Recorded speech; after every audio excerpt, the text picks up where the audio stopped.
Fui secuestrado por los terroristas de las FARC durante el año 2007, el 4 de junio, y liberado posteriormente en el 16 de febrero de este año 2011. Pienso que el secuestro es la peor invención que ha elaborado el hombre, o que ha inventado el hombre para el hombre, porque no deja de ser una ignominia, una cobardía, llevarse a otra persona en contra de su voluntad. Es desnudar la dignidad de una persona y escarnecerla en todos los sentidos. En Colombia, el secuestro hizo carrera en primera instancia como método extorsivo. Luego, se convirtió en un mecanismo de presión política que ha generado desestabilizar la gobernabilidad en el país. Me encontraba yo en un día, digamos, de autorización de un permiso, y con mi familia, mi hija, la mamá de ella, y con unos amigos, y de un momento a otro ellos procedieron a perpetrar el secuestro en una finca que quedaba ubicada en Miranda, Cauca. Llegaron, irrumpieron de manera abrupta en la finca para llevarse al señor, al dueño de la finca, y a su hijo, que eran unas personas pudientes de la región, y de paso pues me cargaron a mí también, y ambos, las tres personas, nos subieron a la camioneta y nos llevaron hacia la montaña, la parte alta de Miranda, Cauca. Quien primero utilizó el secuestro como método de presión política fue el M-19, con la toma de rehenes en la Embajada de República Dominicana en el año de 1980, el 27 de febrero. Posteriormente, el mismo grupo secuestró al dirigente conservador Álvaro Gómez Hurtado, pero quien luego asimiló mejor esta forma de presión fue el extinto narcotraficante Pablo Escobar Gaviria, que secuestró a varias personalidades de la vida pública en el país con tal de presionar la no inclusión de la extradición de colombianos en la Constitución del 91. Los hechos más recientes en la historia de Colombia que tienen como práctica el secuestro para ejercer una presión política están a cargo de las FARC, que entre 1996 y 1998 propinó grandes golpes a las fuerzas militares colombianas con las tomas de las bases de Patascoy, Las Delicias, y las tomas a ciudades como Mitú y Miraflores, en donde fueron asesinados y secuestrados un gran número de policías y militares, con el objetivo de canjearlos por guerrilleros detenidos en las cárceles colombianas. 1997, 21 de diciembre. En el ataque a la base de Patascoy, en Nariño, son secuestrados 18 militares, 16 de los cuales son liberados enseguida. 1998. 3 de marzo, 5 militares son secuestrados en el sureño departamento de Caquetá. 1 de noviembre, en la toma guerrillera de Mitú, mueren 16 policías y militares y 61 son secuestrados. 3 de agosto, las FARC atacan la base antinarcóticos en Miraflores. Mueren 40 policías y militares y son secuestrados 56. Yo verme rodeado siempre de mis policías, acompañado de la gente del pueblo, de la comunidad, de las autoridades, y en un momentico, en una transición fugaz, estar rodeado de 30 guerrilleros, enemigos de la paz, terroristas, digamos enemigos de Colombia. Después de iniciarse el gobierno de Andrés Pastrana en el año de 1998, las esperanzas de construir la paz en Colombia salieron a flote.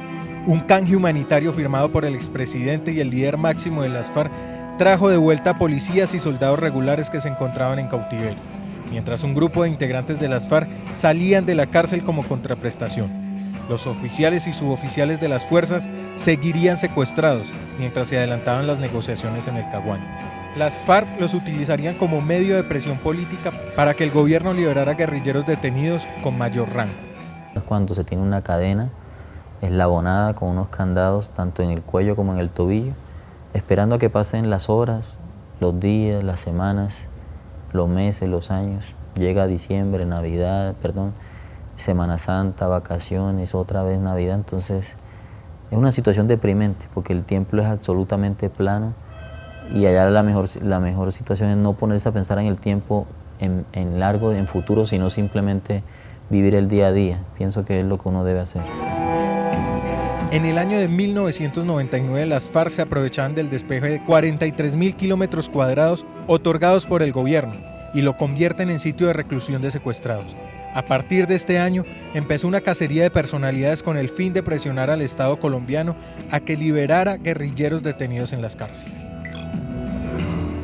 1999, 25 de febrero. 3 indigenistas norteamericanos caen en manos de las FARC. Son secuestrados y una semana después, sus cadáveres son hallados por soldados venezolanos. Año 2000, 5 de agosto. Es secuestrado el representante a la Cámara Oscar Tulio Liscano. 4 de diciembre. El exministro de Desarrollo Fernando Araujo es secuestrado en la ciudad de Cartagena. 2001. 15 de julio. El exgobernador del departamento del Meta, Alan Jara, es tomado cautivo cuando viajaba en un vehículo de la ONU. 10 de junio. El senador Luis Eladio Pérez es secuestrado. 27 de julio. Un comando de las FARC toma el edificio Miraflores en la ciudad de Neiva y secuestra a los 2 hijos del senador Jaime Lozada, a su esposa Gloria Polanco y a 12 vecinos. 21 de septiembre, un comando de las FARC secuestra en una carretera cerca a Neiva, sur del país, a la representante a la Cámara Consuelo González de Perdón.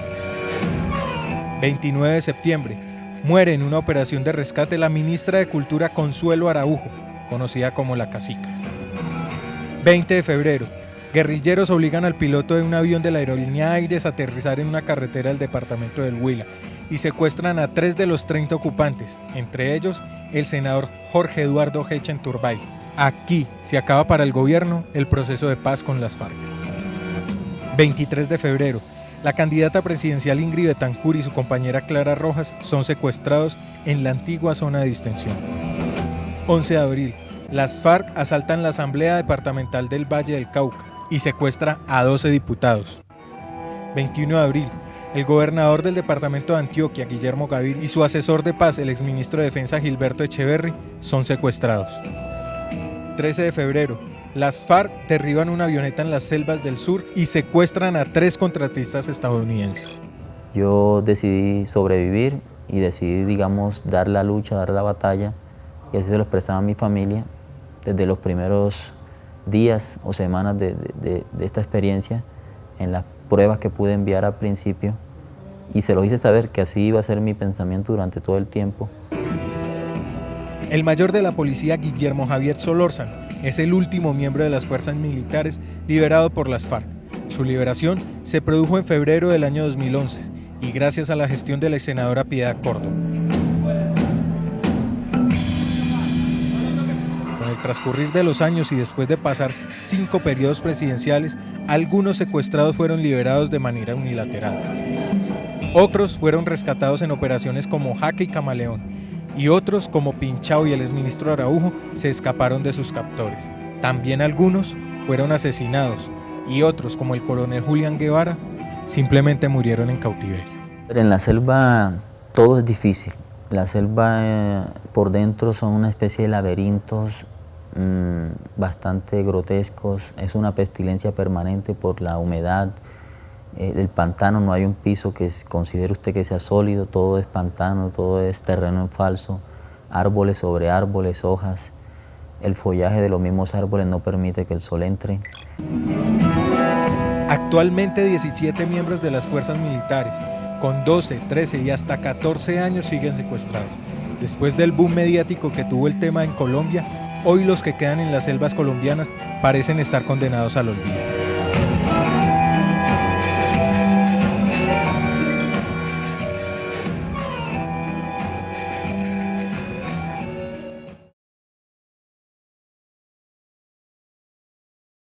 Soy la madre del intendente intendente jefe Álvaro Moreno, hoy en día. Secuestrado el 9 de diciembre de 1999 en la toma de Curillo, Caquetá. Cuando atacaban todas estas poblaciones, todos estos puestos militares, muchos soldados murieron, muchos infantes de marina murieron, muchos policías murieron, muchos, pero muchos también que quedaban vivos, los empezaron a secuestrar, se los llevaban. En un principio se los llevaron simplemente para demostrarle al mundo esa fortaleza, pero el señor Raúl Reyes fue el que se ingenió que ese botín que tenían de fuerza pública era un botín que podían capitalizar. Primero, la primera ocurrencia de él para hacer un canje humanitario, que él le llamaba canje humanitario. Me habían operado los ojos, yo no veía nada y yo ya podía ver y yo quería ver televisión ese día. Entonces llegó la que es esposa de mi hijo y mi hija Diana, y yo los veía que salían y entraban, pero yo pensé que era porque no se vendía nada en el negocio, porque yo llegaba contenta, no sé. Entonces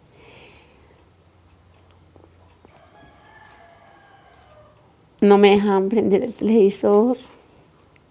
Yo entraba, déjeme prender el televisor que yo ya puedo ver por mis ojitos, yo ya quiero ver televisión. Hacía como 2 meses no veía. Mientras salieron por allá a hacerme algo, creo. Entonces lo prendí cuando oí alerta, alerta, atacaron a Curillo, Caquetá. Uy. Yo sentí morirme, salí corriendo. Doña Mary es una de las 17 madres de policías y militares que esperan pronto el regreso de su hijo. Así lleva 13 años. Las últimas noticias que obtuvo de su hijo fue ya hace 2 años. Para mí estos 3 años ha sido difícil, muy difícil, porque uno sin un hijo no vale. Y yo tengo más hijos, pero uno necesita todos sus hijos, y más él que era mi hijo, mi chiquitín.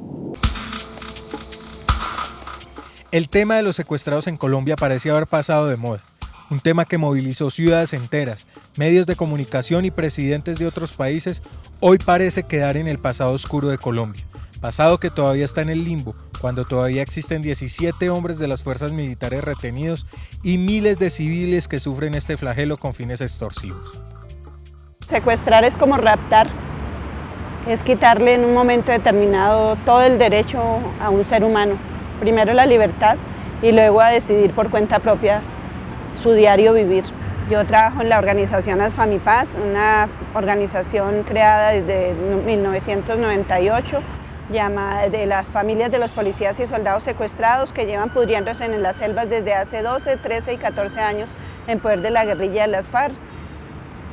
Básicamente nos dedicamos a la búsqueda de la vida, la libertad de los policías, militares y civiles secuestrados y por la paz de Colombia, es nuestra lucha libertaria.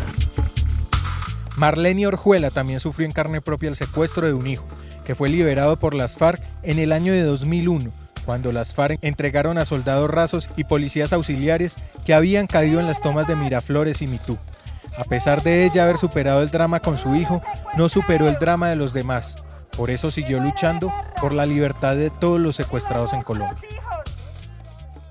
Cuando estaban secuestrados los militares, los políticos y extranjeros, pues tenía una gran importancia y una gran vigencia el acuerdo humanitario.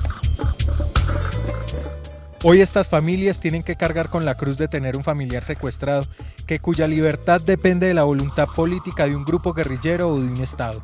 Pero esa cruz cada vez son más pocos los que ayudan a cargarla. Ese secuestro es mi hijo. Yo creo que así será para todas las madres. Terrible. No, la familia se disparció, todo se acabó, la alegría. Ay, qué pena con ustedes. El tema de los secuestrados políticos en Colombia tuvo su mayor auge cuando la comunidad internacional buscó la liberación de Ingrid Betancourt y los 3 norteamericanos. La presión llevó al presidente Uribe a autorizar a Piedad Córdoba y al presidente venezolano Hugo Chávez Frías a entablar diálogos con las FARC para la liberación de los rehenes. Los shows mediáticos y la puja por ver quién se ganaba el punto terminó excluyendo al presidente venezolano y a la exsenadora de la labor humanitaria. Posteriormente, el gobierno del presidente Uribe logró liberaciones a través de rescates militares y las FARC, buscando no perder la partida, hizo liberaciones unilaterales. Yo creo que por lo que ya quedan tan poquitos, las personas que allá ya no valen, porque como ya salió los americanos, ya salió la doctora Ingrid Betancourt, ya salieron todos los personajes, ya los que quedan no valen. Nosotros somos conscientes que la guerrilla tienen a nuestros hijos, pero nosotros también somos conscientes que el Estado tiene que responder por nuestros hijos, porque ellos estaban allí sirviendo al país. Ellos estaban cuidándole la espalda a ellos, ayudándonos a todos. Otra familia que vive el calvario del secuestro es la del mayor de la policía, Elkin Hernández Rivas, que el 14 de octubre de este año cumple 13 años de estar secuestrado. Ellos son otra familia que se sienten abandonados por la sociedad y por el Estado. Como algún padre de los que salieron liberados en la operación Camaleón, cuando mi esposo lo fue a felicitar, este señor le dijo, no, es que sacaron a los que tenían que sacar. Hombre, eso es doloroso que le digan a un padre eso. O sea, que es que ¿acaso mi hijo no vale? ¿O los otros que están allá no valen? Tanto ellos que salieron en la operación Camaleón, en la operación Jaque, valen como tanto valen los que se encuentren allí secuestrados. Lo dicho hasta ahora puede aplicarse a conflictos crónicos, como el que se vive entre Israel y Palestina, donde pueden lograrse avances si y solo si se privilegian el diálogo directo y la mediación eficaz. Yo anoche oía al señor presidente Santos hablando sobre el conflicto que hay en otro país, que tenía que hablar. Bueno, ¿y por qué si él habla de eso allá? ¿Por qué no habla de aquí, de los de nuestro país? Hombre, primero solucione los problemas de su país y ahí sí soluciona los problemas de otro país. Primero están los nuestros. De los pocos periodistas que han estado al pie del cañón han sido Ervin Hoyos, quien con su programa Voces del Secuestro es el único medio de contacto que tienen los secuestrados con las familias. No solo los militares, sino también civiles que tuvo que abandonar el país por amenazas. Su hermano ha seguido con él el espacio que enlaza durante 6 horas los domingos a la ciudad con la selva. Para hablar del tema del secuestro, yo quiero ubicarme en el contexto de las Voces del Secuestro, que fue el programa que visibilizó la problemática del secuestro en Colombia. Hace 17 años nació este programa. Nació como una sección dentro de un programa. Las personas que participaban en esa sección tenían que hacer grandes colas para poder participar, para poder enviar un mensaje. Y muchos se iban muy frustrados porque no alcanzaban. Es decir, la dimensión del secuestro en ese momento era de una gran magnitud por la cantidad de secuestros que había, tanto de civiles, de militares como de policías.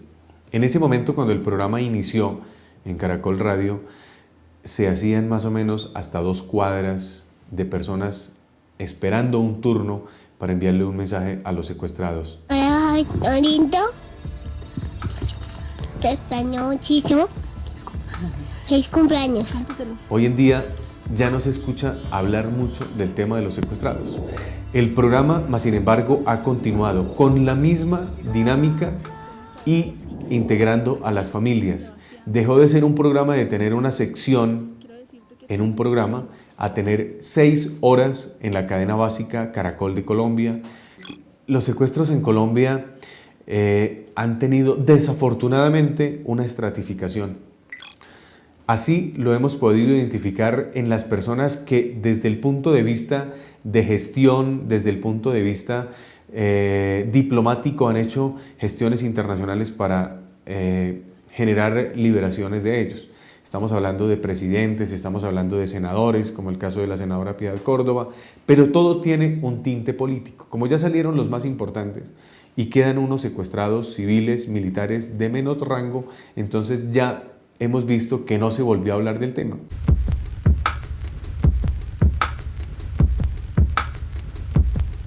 Ya con 12, 13, 14 años siempre le estamos preguntando a las FARC que si acaso el secuestro es revolución, que el secuestro no puede seguir siendo un proyecto de la revolución, y al Estado le decimos que la guerra no puede seguir siendo un proyecto de Estado.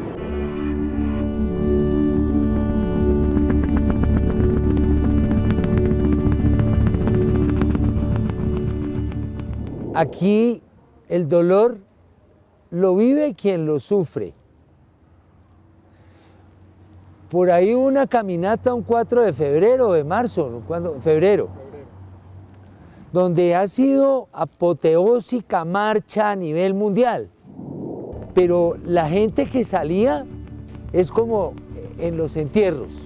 Allá llega todo el mundo y a todo el mundo le importa un bledo el muerto. Los únicos que les duele el muerto es a su familia.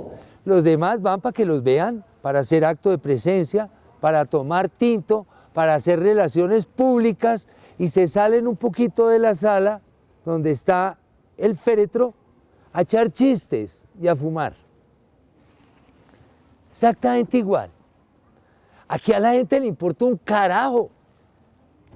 El día que verdaderamente cada colombiano tome conciencia de la gravedad del delito del secuestro, no a nivel familiar, de núcleo familia, sino a nivel de barrio, a nivel de ciudad, a nivel de departamento, a nivel país. Ese día se acaba el secuestro. Mientras tanto, nunca se va a acabar. La indiferencia actual de un país entero frente a la situación dramática de miles de familias, porque los miembros de las Fuerzas Armadas no son los únicos secuestrados, hay más de 3.000 civiles que sufren este flagelo, hace que nos convirtamos en una sociedad permisiva frente a la degradación que sufre el conflicto interno armado en Colombia. Nuestro país es el único lugar en el mundo donde existen personas secuestradas desde hace más de 13 años, y a la mayoría parece no importarnos.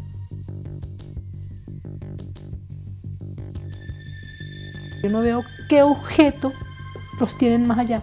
Es que yo no veo. Yo digo, ¿pero con qué objeto los tienen más allá? Ellos creen que están haciendo, con esto están haciendo sufrir a las instituciones donde son de ellos, o les están haciendo sufrir al Estado o al gobierno. No, nos están sufriendo a nosotros, los padres. Para las FARC, mis captores, mis verdugos, decirles que no hay rencor en mi corazón, hay perdón. Pienso que el mismo secuestro como tal me fortaleció espiritualmente, me hizo entender muchas cosas, pero no me hizo perder el sentido de la justicia, de la equidad, de la tranquilidad y de la confianza en que hay un Dios que es el que juzga y el que paga todo.